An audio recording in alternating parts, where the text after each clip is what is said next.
There's lots of, oh, yeah. And then the joy of, harvesting at 6:30 in the morning when I go out, when everyone is still sleeping and the dog comes out with me and we get the goats out for the day. And I'm just out in the field pulling my trolley, cutting my buckets. And there's something so beautiful about that. And that's like, okay, this is the best. And then you have the flooding or the Japanese beetles or, but there are daily moments of, wow, this is pretty amazing. And flowers are gorgeous. They bring joy. So yeah, how can you not be excited being around flowers? It's 4:30 a.m. The city is still dark. Most people are asleep, but Lisa Drew is already at work, delivering the news and the weather to an audience just beginning to stir. For years, she was the steady presence behind the mic, shaping the way thousands of people started their day. And then she left.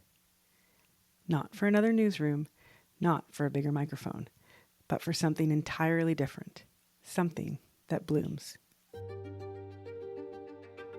Welcome to Voices of Leadership, my podcast that tells the stories of women who are redefining success and thriving on the edge of change. Today I talk with Lisa Drew. For more than 3 decades, Lisa's voice was the one that greeted Waterloo Region every morning. She was there when the biggest stories broke, when the world shifted overnight, and she was there to let us know if schools and roads were open or closed on a snowy day. From her start in 1990 on 570 CHYM's news and traffic team to her 16-year partnership with Glenn Pelletier, Lisa became a trusted voice in the community. And then she retired, or fake retired as she calls it, not because she had to, but because she was ready for something new. Lisa Drew, the award-winning journalist, became Lisa Drew, the flower farmer. She stepped away from radio and into entrepreneurship, turning a lifelong passion for flowers into Cherry Hill Blooms, a thriving floral business. It's a transformation that raises a bigger question. What happens when you step away from the identity that has defined you for decades? When the headlines no longer dictate your day, how do you write your next chapter? Today, Lisa shares what it's like to go from the fast-paced world of media to the quiet patience of growing something new. We talk about shifting identities, taking on the challenge of reinvention, and the role of mentorship, especially for women in business. Along the way, we discover that sometimes the biggest stories aren't the ones we report. They're the ones we choose to live.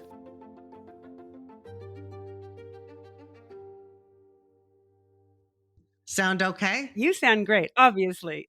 You sound like you do in my car. So you took out your Wham records, but I put in my flowers back here because I was talking to you. It was just like, all I see is like, I love it. It's awesome. Got it at Value Village for $1. How could I not buy that? Because records are so in right now. It is. And I'm like, that's a moment for me. It's a moment. And so Flowers and I have a challenging relationship, and somebody gifted these lovely orchids to me, and I've been trying to keep them alive until I talk to you. They look gorgeous, and I'm not an orchid expert, and I've had limited success on keeping them long-term. Many people say that, but I also love sunflowers, and I never succeed with those either, but it's okay. I can help you with sunflowers. I know. I have lots of bunnies and chipmunks, and I run into trouble all the time. So, although you are now in St. Mary's, where your flower farm is, for a long time, not only did you live in the Waterloo region, but you were also a very visible member of our community. And as I mentioned, we were marveling at how we hadn't met yet, which is odd because you were always out in the community and you were always participating in a variety of events. So I'm very glad we have the chance to connect now. Well, thank you. And I feel like we should have connected. I feel like whether you and your crew were in at our studios or we were out and about at different events and women's events, how did we not officially bump into each other or, by so many degrees of separation, not be hanging out at some kind of table together? So it's really nice to formally meet you right now. So thanks for connecting with me. Yeah, it was great. Well, when I did come to the studio to record ads, I did not come at 7 a.m. I will tell you that. So that for those who don't recognize your very recognizable voice, you were the morning host on 570 News for many years. A lot of years. I retired about a year ago from Rogers, from 570 News, City News 570. Way back in the day when I started, it was 570 CHYM. That's what I remember. Yeah. So many, many years, radio has been very, very good to me. Yeah, it was just time to maybe, part ways with the 2:30 a.m. in the morning alarm clock, and look at what's next for me in this big adventure. And I still feel very much connected to my radio colleagues and the radio business, because now I'm spending more time with Conestoga College teaching radio students and journalism students. So I feel I haven't left it behind, but I'm doing some new things, and get to dabble along with doing this podcast with you today. So thank you for giving me an excuse to finally maybe set up a little more microphone situation on the home turf as well. So thank you for that, for giving me that nudge to get my act together. We all need a nudge once in a while. Now, I've heard you call it fake retired. Is that correct? Yeah, it is, because what does retirement look to you? I love that. It's great. Well, when you think about what did retirement look like when we were, in our 20s or 30s, or retirement felt like you would think of your grandparents, my grandparents, they were going to Florida for the winter, having their grandkids down, and they had gray hair, and they were retirement doesn't look like that anymore. I mean, look at Demi Moore. Okay. Like, Right. getting, older, getting into different decades looks a lot different these days. I retired in my 50s, which I'm extremely grateful for. I had a very long and lovely career, and I stuck with Rogers the entire time. They stuck with me, which I'm thankful for. And here I am now. I'm still kind of playing radio, what I used to call it, getting up really early in the morning, but I'm also out playing with flowers, and trying to figure out how to run a business and do it right, and learn from my mistakes, which are just new, setting of goalposts, learning from things, and taking on Mother Nature on a regular basis, which also goes back to radio. Perfect example today in St. Mary's. We've picked up, I think, maybe at least 30 centimeters of snow. I would have been in the middle of a snow globe driving to work around 3 this morning, trying to figure out how to get to work to let people know that school was, a little different. There was no school bus transportation, or you didn't have to go to work today. So it's one of those days, like, I'm kind of glad my flower beds are put to bed, and I didn't have to get up and try to figure out how to get to work really early this morning and not end up in a ditch. So I'm trying to, embrace the new changes in my life, but also be thankful too. Very true. Absolutely. It's not a day you want to leave the house. But I wonder, do you find it ironic that your success with flowers now partly depends on the weather, which is something you used to tell everybody about? Yeah, I mean, radio was great when we had different weather situations. It was a great ratings day, because you knew people would tune in to figure out, what do we need to know about these weather warnings, or how do we get out of the weather? And now I'm out dealing with the weather. Like, flooding was the bane of my existence this year, not just once, but 3 times. We had mega rain that resulted in just immediate flooding in certain areas of my fields that I just did not expect. And I had to figure out, how do we get around this? I thought we compensated for that situation last year. But when you come home after a rain just went through an hour ago, my ducks are now swimming in my lawn, and we don't have a pond. They're swimming by my potting shed. I have footage up on Instagram. I love And it. I'm like, it's a new challenge, right? Yeah, you try to find joy in it, and then think, can I recover from this, or did I just lose a lot of work and a lot of potential profit? Right. There's that side of it too, for sure. Yeah. What was that transition like when you stopped in radio and were about to change to flowers? And I know it was a slower progression, but more that hard stop, like the next day or the next month. What was that like? I don't know if there was a hard stop. I think I was building it, building it, and building it for the last 3 or 4 years. And I think a lot of us probably had that building moment when, we dealt with the worldwide pandemic. I know what it felt like being an anchor on the air and a reporter going into work when a lot of people weren't going to work, to say, you're not to do this today, or here's what the new legislation is. You can't leave your house, or this is shut down, or you can finally go get your roots done.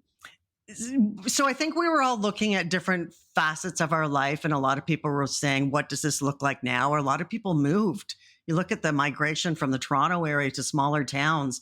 We had already made the move before the pandemic to leave Waterloo Region. And the reason we left Waterloo Region is I found a great farm property just outside of St. Mary's and it spoke to me. And so I was still commuting. But that's the only reason I left Waterloo Region. Otherwise, I'd still be firmly there. It's been home to me for over 30 years. It's where my kids were born. But we're now just outside of St. Mary's. And I was starting to really dig into the flower scene, build it up a little bit, but I was still getting up early in the morning to go to work. I was still teaching. And then I started doing kind of, I say, flowers on the side. And then the flowers just became a bigger part of my landscape here. And then also became more of a growing business. You know, it was a pivotal girls' trip. We went to Paris and London with my bestie. And I can remember we were sitting right by the Seine talking about where do we go now? She had just sold her business and retired.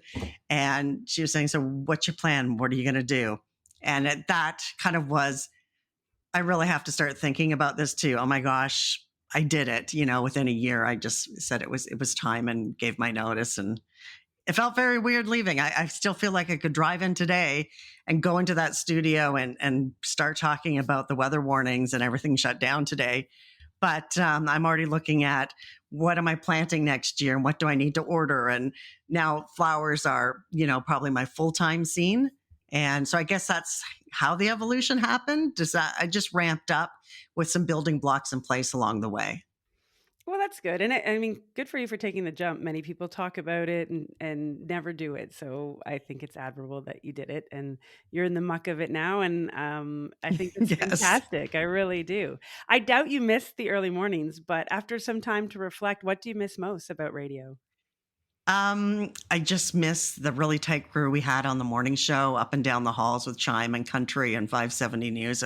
You know, it's a certain type of person that is a morning show person. I can And imagine. my radio girl, Tara's still down the hall. And, you know, she's still texting me, you know, at 6 a.m. because I can't sleep in past 5 a.m. I Yeah. used to get up at 2:30. Sleeping is now 4 a.m.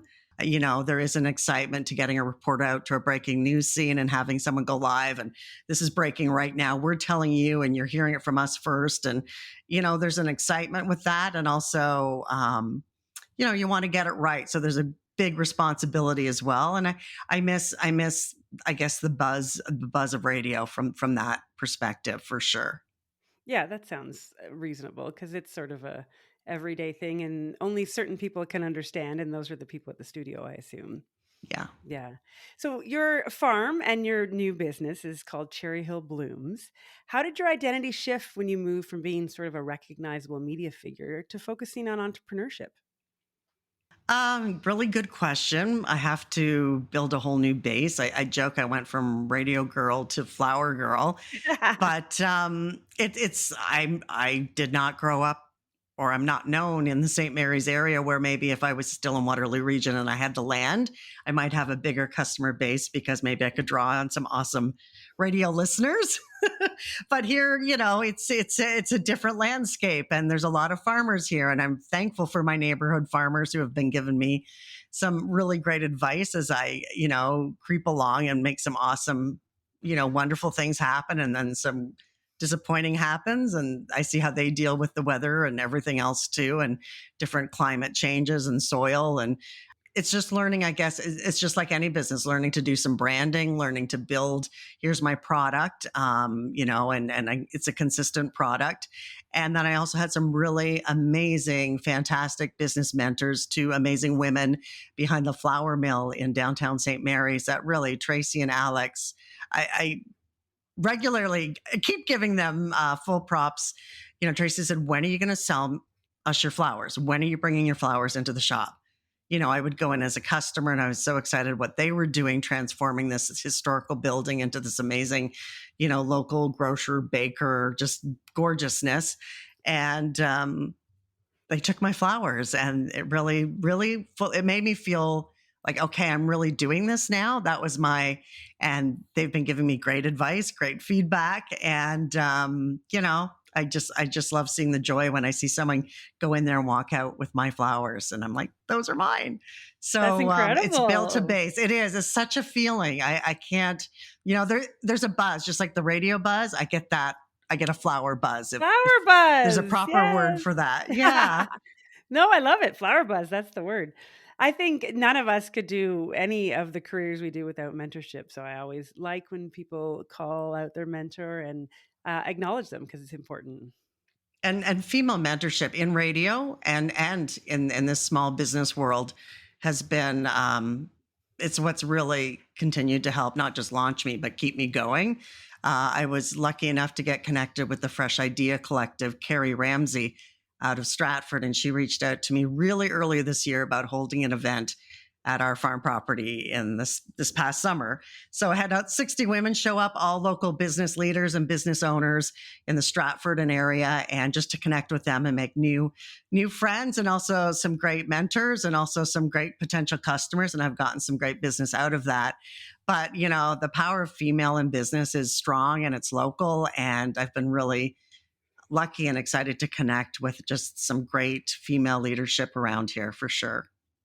Oh, that's great. I always love to hear positive stories about female leadership and mentorship. So I'm glad that you shared that.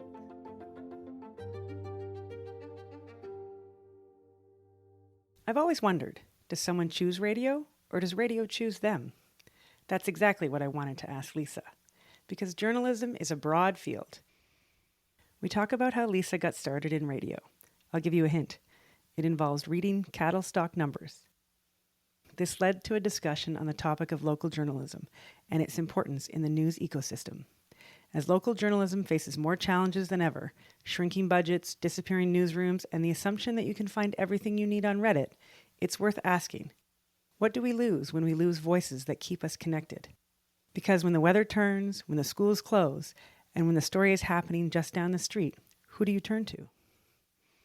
So let's go back a little bit. I want to talk about your time a little bit in journalism school. Were you always focused on radio or did you consider other mediums? Good question. So I I went try. to no, it's a great question. Obviously, I was one of those kids that was always told to stop talking in class. So I mean, I guess I always had that, and I think that's a common theme with anybody in radio.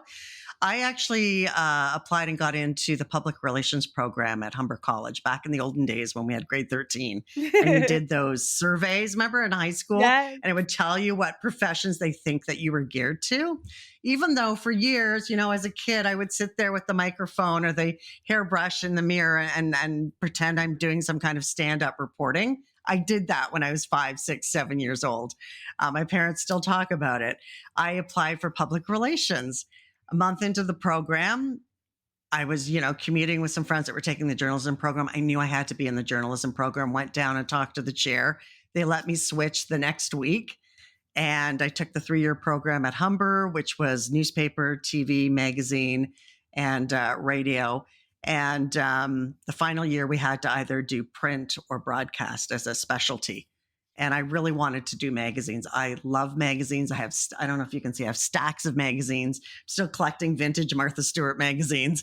I can't throw a magazine out. I just love long form writing and just the beautiful text and photos that go with it. But my professors came to me and they said, we think you need to be in radio. But you know what? Nancy Burt was right.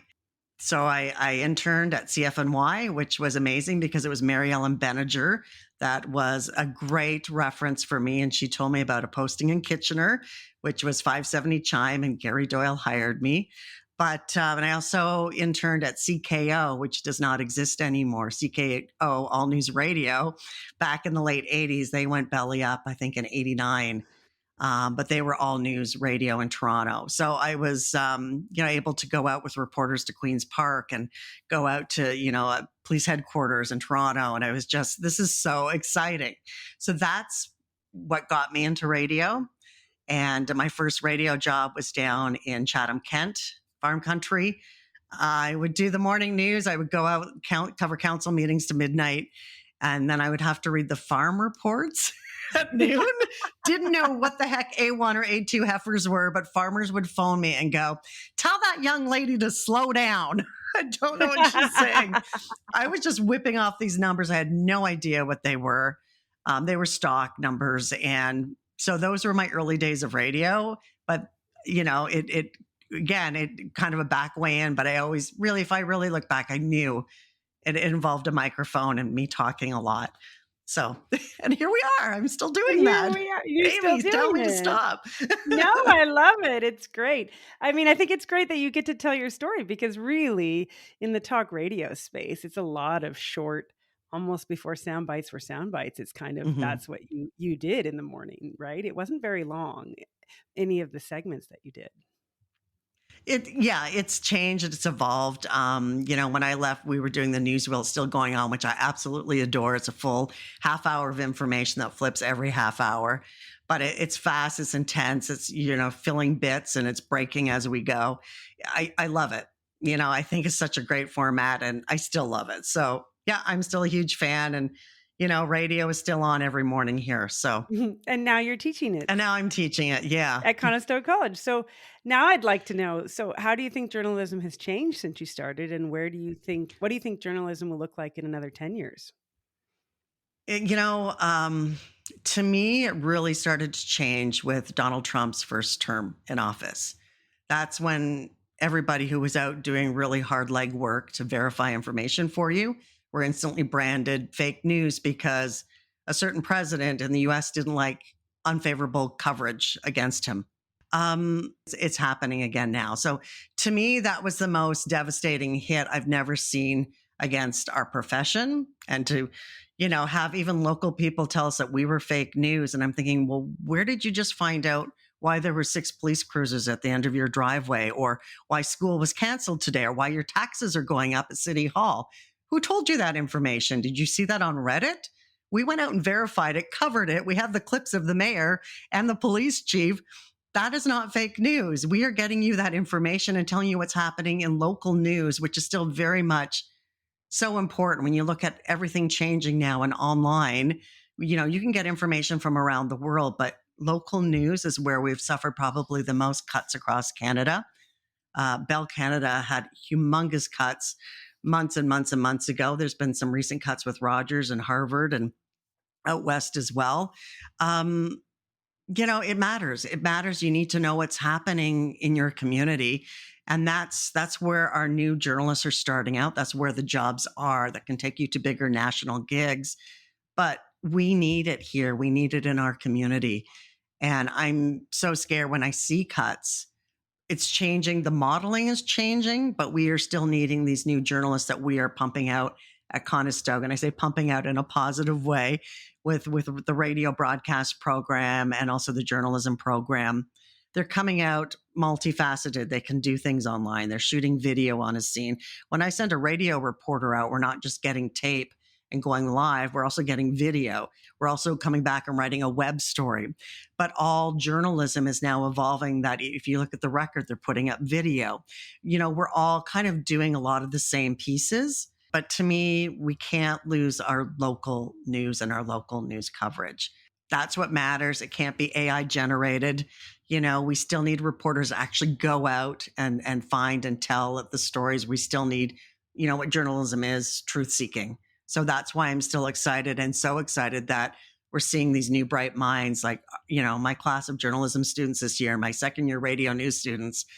They get it. They want to be out there. They're telling the stories on the air. So that makes me excited that there's still a good hope out there, even though there's going to be a lot of fake news hashtag, over the next 4 years. I'm bracing for it, but it was really devastating. I felt it really personally, even though he was in Washington and we were here. People just seem to throw it out and just have a disdain for reporters and journalists, even though we were telling what was happening. I get it. In the States, there's some more biased coverage, but I think in Canada, we still do a really good job of fair, authentic coverage. I think it's interesting that that reverberation reached to the local level, and then you talk about local cuts and disappearing, and then you just mentioned a little bit ago that you started in Chatham, Kent, and if there's no place to start for young journalists, how do they get a career then, right? Yeah. And the radio stations, there are 2 in Chatham, they're still thriving and doing really well. So that gives me a lot of hope. Because that's where you have to go and really make your mistakes. Right. Not that I haven't made mistakes over my 30 plus years here in Waterloo Region, but you need to start out, and you need to have a community support for sure. The Yeah. community needs to want to have that that coverage and that radio station there as well. It has to be supported.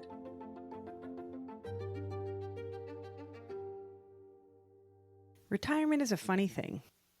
Some people count the days, dreaming of lazy mornings and open schedules. Others don't. They step away only to find themselves stepping into something entirely new. A second act, a reinvention, a so-called retirement that turns out to be anything but. What began as a simple side project turned Lisa into a full-fledged flower farmer and an entrepreneur. So how does a side passion bloom into a career?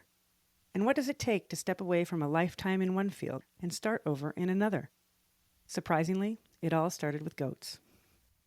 So let's talk flowers, fake retirement, and second acts. You talked a little bit about how the flowers sort of grew on the side and then sort of moved to the center. But before that, why did you decide on flower farming as your second career or as a side gig to start?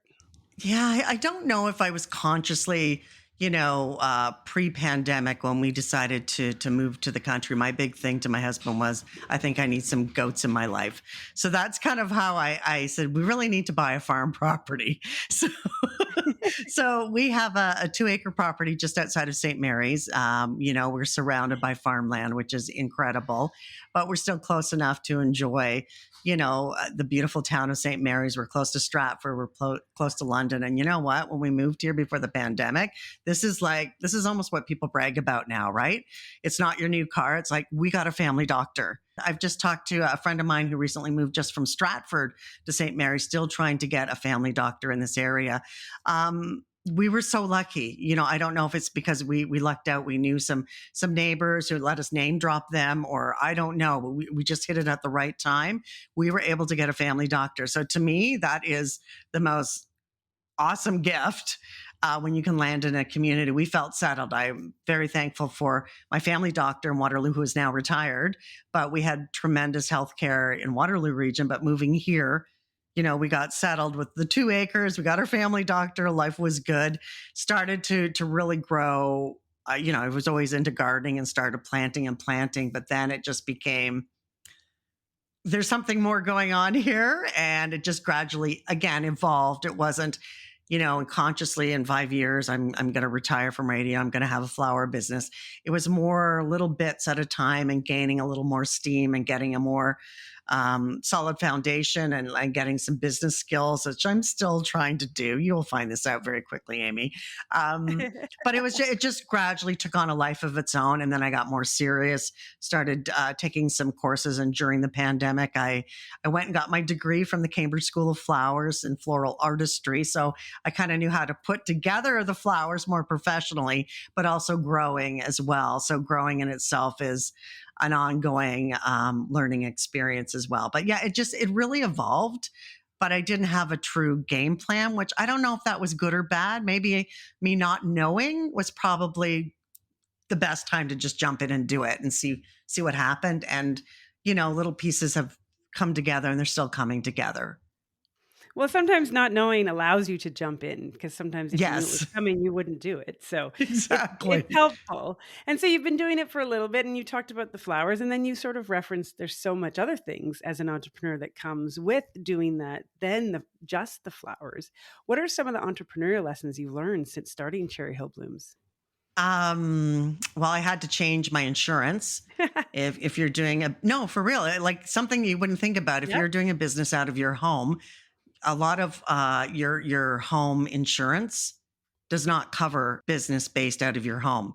So I had to change to full farm insurance. On top of that, have special event coverage for liability, so I can have 1,000 people on my property if I want. I won't. But if you think about if I'm doing workshops or I'm hosting a business after 5 event or Mhm. a team building event, I need to make sure people are covered and I'm covered having them on my property. So even things like that, just thinking about, is my insurance in the right spot? Am I properly registered for everything? Even when I was in my early days of doing my flower deliveries, again, great women entrepreneurs and mentors to me go, Lisa, receipts would be a good thing. I wasn't doing formal receipts. I'm like, oh yeah. Yeah. I hadn't quite gotten there. Yes, I probably, I could use a little more training and mentorship when in terms of the accounting, and I'm still working on that. Like this winter is going to be, let me get more of a proper website, business model, or I want to set some better things up for tracking and, just not old school accounting. So yeah, I still have a lot to learn, but I'm getting by, but I know I need to get on to the next ladder rung for sure on different levels and reflect back on what was the win? What did I really mess up on this year? How can I make it better next year? Well, and that's how we grow. We get comfortable where we are, and true Yeah. entrepreneurs then go, "Well, now I gotta go up and be uncomfortable again." So that's how you learn. And through that experience, what have you enjoyed most about the various roles you now play? Definitely, as I say, out playing in the field.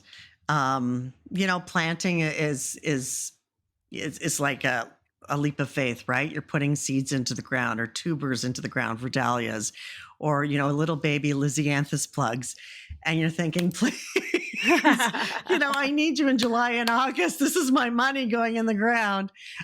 So there's a lot of hoping, right? There's a lot of looking up at the sky. There's a lot of farmers' almanac. There's a lot of talking to the neighbor farmers.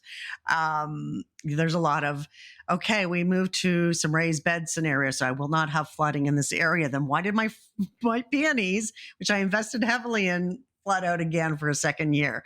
Even Oh. though I moved them right across to another field area, why did that all of a sudden flood? It hasn't flooded there for 3 years. So yeah, there's been some great learning moments. I think I'm more in tune with my land, my soil. And then, Mother Nature will just pop by to give you a little poke and say, hey, forgot about that. What are you going to do now? And then my ducks are swimming, right? My ducks are having a brand new pool for a good week. So yeah, there's been lots of, oh yeah. And then the joy of, harvesting at 6:30 in the morning when I go out, when everyone is still sleeping, and the dog comes out with me and we get the goats out for the day. And I'm just out in the field pulling my trolley, cutting my buckets. And there's something so beautiful about that. And even harvesting in the evening when I have a big order and it's starting to, the sun is setting, and the bees are still sort of buzzing around. And there's something about that. And that's like, okay, this is the best. And then you have the flooding or the Japanese beetles, but there are daily moments of, wow, this is pretty amazing. And flowers are gorgeous. They bring joy. So yeah, how can you not be excited being around flowers? No, they do bring joy. And then from an entrepreneurial standpoint, as long as you can find joy every day, even if it is in the flood, that's really the key I find, is that you have to My enjoy ducks are all the finding the parts of joy. it. Right. At Yeah. least you can see the ducks finding the joy and it's Yes. not doom and gloom all the time. And then I think it lends itself to success with that kind of attitude. Yes, exactly. So we've talked a little bit about the radio and the flowers, and you've gathered all of this experience over the years. I'm curious because you've been a leader in both the corporate environment and now as an entrepreneur. How have you approached leadership differently in each environment? I don't know if I'm showing leadership right yet in the flower field. I mean, that would be awesome. I'm learning from leaders. One of the great things about technology is the land of YouTube. I have connected and watched or followed on Instagram. Um, so many flower farmers from around the world. I'm tuning in on a weekly basis to this amazing woman in the UK, to Erin B with Floret Farms, that has her show now on the Magnolia Network. She's kind of like I say, the Martha Stewart of flowers. But she was the one that said, you know what? I have 2 acres of land. I've done this. I'm growing these dahlias. I've got this business plan, and she shares it with all, and she has a regular school and workshop. Um, the flower business, I find, it's mainly women driven. There are men in the business as well, but it feels like it's a real sisterhood, and they share. Like there's this great woman, just outside of London, Strathroy, and she's got a successful flower farm and now a florist shop in town. But she did a great post on making sure you're pricing yourself and you're making a profit. You're not, this isn't a hobby. You're making money. This is what your stuff is worth and your time is worth, and her pricing models. And she openly shared all of that. And I'm like, this probably just gave me so much boost instead of waiting another year or two to figure out I should have been charging more. And people will pay more, but they are worth it. Local flowers are grown here. They're not sprayed, they're not shipped in. If I'm cutting them and harvesting this morning, you will have a beautiful bouquet for a good week. They're not going to go slimy in 2 days like something you bought at the grocery store. Lysianthus could last 2 to 3 weeks, even in a vase. Wow. Local flowers rock. They really do. And they're just amazing, and studies show flowers bring joy. There's I been can Harvard imagine. studies on the power of flowers, Yeah. but just having a local flower is so much better on so many levels. I mean, flowers do bring joy. Even if I'm worried about them dying, I do love looking Yes, at your the orchids orchids look every day. beautiful. Well, it sounds like such an open and inclusive and helpful community, which is not often found for all entrepreneurs. It's so nice to hear that because you don't hear those Mhm. examples all the time. So I love to hear the joy. I'm curious though, outside of receipts and flooding, what was a time that you felt discouraged in either of your careers and how did you overcome it? Oh, there's a good question. Radio, I think radio has been a continuing evolution. There's always a new struggle or setback or, market numbers. I mean, radio is still heavily based on your bottom line. It's a local, it can be a local business, but we're owned by big corporations and we need to make money. How do I get paid? Thanks to clients who buy radio time, buy commercials. That's what pays our mortgages. That's what keeps me on the payroll when I was at 570. And how do you keep good clients? You have good ratings that show when they're investing and getting that commercial on the air that it's getting out to their audiences. And you have to keep that product strong to deliver those results. So even though I'm on the air talking about news and what's going on in your community, especially in a morning show, we're still very much a personality that if I'm not delivering, I could be replaced, and that's the Mm. business of radio. A personality is you still have to be able to draw an audience, so that's a lot of pressure on a daily basis. But the morning show really do carry the rest of the radio station. If your morning show isn't successful, you need to keep your ratings up for the entire day and keep them high. There's a lot of pressure that goes with that. So once you get to a morning show level, it's not just I'm coming in and doing a great job and telling you what's happening. Are we performing, on a bigger level and making bigger people happy to keep me in my seat? So that was an ongoing challenge. And, you always want to have a big team with you. You want to have a roster of reporters. So always trying to make sure you've got a full deck is is a challenge. So I would say that and early mornings. And flowers are the same. I mean, I'm not playing, right? I'm putting money in with the hopes of making money come back to me in a bigger way. I'm hoping for a profit at the end of the day. Yes, I love playing with flowers, but my love of flowers also has to propel why I'm investing in, big cartons of tiny Lysianthus plugs to be shipped in from New Brunswick, or, expanding my tubers, or, expanding my fields and doing different things. At the end of the day, you still have to make a living or pay yourself. And it's learning to do that in a more strategic way, especially with the flower business, and say, my flowers are worth it. The work that I've put into this, I've been out in the field all day.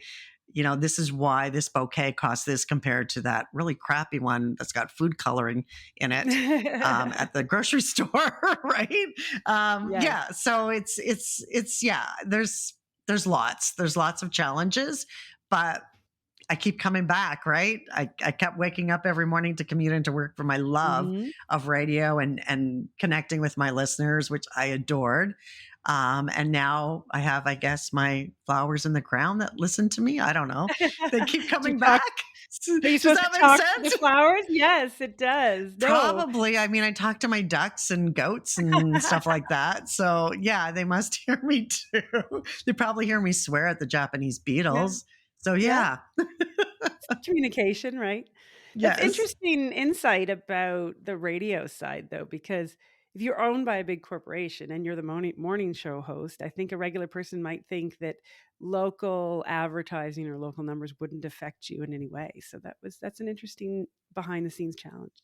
We're so, for community support on so many levels, that's what keeps a radio station going. But we have to have the product to appeal to you and show that we're delivering for you as well. So yeah, it's a hand in hand relationship. But again, it's so community based, so local, right? The beauty of local Right. radio. Yes. It's a win in the community on so many levels, but it also what helps keep me in my job too, if that makes sense. It does. No, it was a Okay. great insight that I didn't even consider. So that's good to know. So then on the other side, what does success look like for Cherry Hill Blooms? I would say every year as I kind of reflect back, which is a great time to be doing it, right? Early December when we've got so much snow on the ground right now. And I Yes. was literally, I'm not going to lie, like 5 days ago, I was still pulling some tubers up and putting them away in my basement for the winter. So Wow. there was still some stuff I was getting to. So success looks like I have a bigger customer base now. You know, I get tremendous feedback. I know when my flowers go out somewhere, they're part of someone's either celebration or remembrance or, party or just, to bring someone joy when they're having a rough day. To know that I'm a very small part of that. There is a true piece of success in that for me. This year, we formally got our bloom stand up and running on our property. And I've been amazed by the people that have traveled to come just to buy my flowers there. And also to know that they're for sale in downtown St. Mary's at the flower mill brings me great joy as well. Success just looks like I can celebrate where I am this year compared to where I was last year, and that I battled a few more, flower demons. And I've made some more contacts and I've gotten some better flower advice, or I'm improving on something we tried last year. And I already know that I have people waiting for my flowers come spring next year. So I guess that's what success looks like. And I'm covering my costs and seeing a profit at the end of the day. Um, yeah, it's taken a couple of solid years to just, I think we're just going up now a little bit more. So I'm seeing, it's been worth it from that point of view, but I'm not ready to throw it in. I'm in it, I'm not walking away from this. So I guess that's success to me. Oh, well, that's great. And I mean, it sounds like you're moving in the right direction, and it sounds like you've built something wonderful that lots of people have interested and want to keep coming back for. So congratulations. Thank you. So before we go, I'd like your broader perspective on a couple of things. So through your various experiences and all your careers, what do you believe is a significant barrier to women leaders today? Um, that's a really good question too. I think it's the cheerleaders along the way. We're not competition at the end of the day. It's just nice to know to have another female there saying, you know what, this is a great idea, or you know what, try this, or hey, we're going to show up for your event. Or I'm going to connect you to Amy, who does a podcast. I've got some great Yeah. female leadership around me that have been, just great girlfriends, great I think cheerleading, is the word because it can propel you forward, right?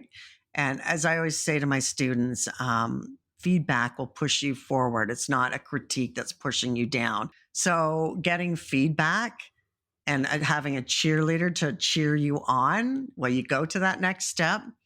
I think those are the two pieces that you need for any small business, and obviously you need a customer base. So I am so thankful for my regular customers or that keep coming by or keep ordering more or just pop by and say, can I, we're talking about doing this next year, and can we get this many buckets, or just so I've got this event coming up. Can we kind of pencil you in now to talk about it? I'm already in someone's thoughts now. Yeah, that means the world to me. Well, that's really good advice. I think for anybody at any stage of their career, I think feedback and cheerleaders is definitely components to successful entrepreneurship. So thank you for sharing that. And thank you so much for sharing all your stories. It was so lovely to meet you. And I'm thrilled that you made time to be on the podcast. I can't believe we haven't met before, Amy. So I'm so glad we're meeting this way. And I look forward to following along on your podcasting journey. So I love that you're doing this and you're a great example for me to share with our students as well. So thank you for connecting us. Yeah, it's been great. And I look forward to coming to St. Mary's in the spring and look at all the flowers and take some home. I would love that. We've got really frilly fancy tulips coming up in the spring. Planted a lot of them in the last month. So you need to come by in the spring for sure.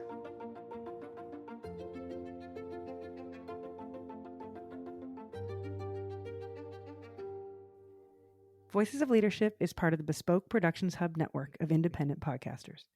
If you are interested in partnering with us as a sponsor, or if you have a podcast of your own, please visit bespokeproductionshub.com for more information. This episode is hosted, produced, and edited by me, Amy Schluter.